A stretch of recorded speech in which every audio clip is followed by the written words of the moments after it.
வெண்ணெய் திருடன் கதாபாத்திரங்கள். கண்ணா, கிருஷ்ணராக, 5 வயது, விஜய் கிருஷ்ணா.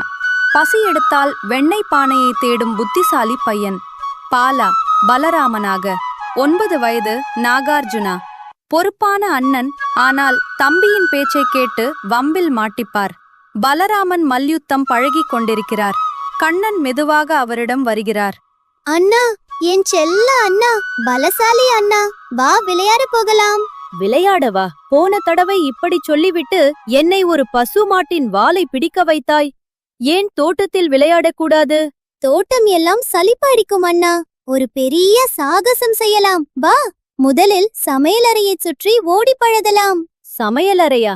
அங்கே போனால் அம்மாவிடம் தான் அடி கிடைக்கும். நீ அந்த தொங்கு பானையைத்தான் பார்க்கிறாய் என்று எனக்கு தெரியும். வா, தோட்டத்திற்கு போய் மண்ணில் விளையாடலாம். அண்ணா, அங்கே பார், அது வெறும் பானை அல்ல, கோகுலத்தின் சொத்து. அந்த வெண்ணெய் அங்கே தனியாக அழுது கொண்டிருக்கிறது. அது என்னை கண்ணா கண்ணா என்று கூப்பிடுகிறது. உனக்கு கேட்கவில்லையா? அது உன்னை கூப்பிடவில்லை. உனக்கு வயிறு நிறையாது என்று அம்மா அதை உயரத்தில் வைத்திருக்கிறார். நான் வரமாட்டேன். மாட்டிக்கொண்டால் அம்மா என்னைத்தான் திட்டுவார். பாலா அண்ணா, உனக்கு சாகசம் பிடிக்காதா? அந்த வெண்ணெய் எவ்வளவு ருசியாக இருக்கும் தெரியுமா? அப்படியே நாக்கில் வைத்தால் கனவு மாதிரி வழுக்கிக் கொண்டு போகும். அண்ணா, எனக்கு உதவி செய். அதாவது நான் உன்னை தூக்கி வைக்க வேண்டும், நீ வெண்ணெய் திங்க வேண்டும், என் கழுத்து வலிக்க வேண்டும். இதுதானே உன் திட்டம்? பலராமன் சுவரை பிடித்துக் கொண்டு நிற்கிறார். கண்ணன் அவர் தோள் மேல் ஏறுகிறார். அண்ணா, இதை சகோதரத்துவத்தின் ஏணி என்று சொல்வோம். அப்பாடி கண்ணா, நீ நிறைய லட்டு சாப்பிடுகிறாய் போலிருக்கிறது. குட்டி யானை மாதிரி கணக்கிறாய். உஷ், அமைதியாக இரு அண்ணா. ஒரு பெரிய காரியம் நடக்கும்போது அஸ்திவாரம் அசையக்கூடாது. இதோ தொட்டுவிட்டேன். சீக்கிரம் எடு, என் கால் நடுங்குகிறது. நீ கீழே விழுந்தால் அம்மா நம் இருவரையும் சும்மா விடமாட்டார்.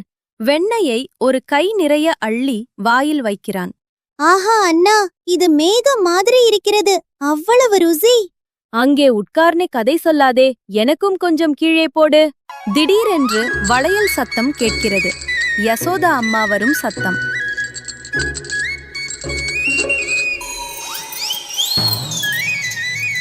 கண்ணா, அம்மா வருகிறார், சீக்கிரம் இறங்கு. கண்ணன் வழுக்கிக் கொண்டு கீழே இறங்குகிறான். இருவரும் தரையில் நிற்கிறார்கள். யசோதா உள்ளே வருகிறார். கண்ணன் வாயை துடைத்துக் கொள்கிறான். ஆனால் முகம் முழுவதும் வெண்ணெய் பளபளக்கிறது. பலராமன் விரைப்பாக நின்று கொண்டு மூக்கில் வெண்ணெய் ஒழுகுகிறது. அம்மா, நாங்கள் சும்மா உடற்பயிற்சி செய்து கொண்டிருந்தோம். ஆமாம் அம்மா, சமையலறை கூரை எவ்வளவு சுத்தமாக இருக்கிறது என்று அண்ணனிடம் காட்டிக் கொண்டிருந்தேன். உங்கள் வேலைப்பாடை பார்த்து வியந்து போனேன் அம்மா. அப்போது கண்ணனின் தலையிலிருந்து ஒரு துளி வெண்ணெய் ஷலக் என்று தரையில் விழுகிறது. இருவரும் அப்படியே உறைகிறார்கள். அண்ணா. என்ன? ஓடு! கிருஷ்ணா, பலராமா, ஓடாதீர்கள், அங்கேயே நில்லுங்கள். வெண்ணெய் முழுவதையும் தின்றுவிட்டு எங்கே ஓடுகிறீர்கள்? நில்லுங்கள். குழந்தைகள் ஓடுவதை பார்த்து யசோதா ஆனந்தமாக சிரித்தபடி தன் கையில் இருக்கும் கரண்டியை ஆட்டி அவர்களை கூப்பிடுகிறார். கண்ணனும் பாலாவும் ஓடி மறைந்தாலும் அந்த சிறிய சமையலறையில் அவர்களின் சிரிப்புச் சத்தமும் யசோதையின் அன்பான திட்டும் இன்னும் எதிரொலித்துக் கொண்டே இருக்கிறது. இந்த காட்சி வெறும் வெண்ணெய் திருட்டை பற்றியது அல்ல. இது அண்ணன் தம்பி பாசத்தின் ஆழத்தை காட்டுகிறது. பாலாவுக்கு தெரியும் தம்பி தன்னை கஷ்டப்படுத்துகிறான் என்று.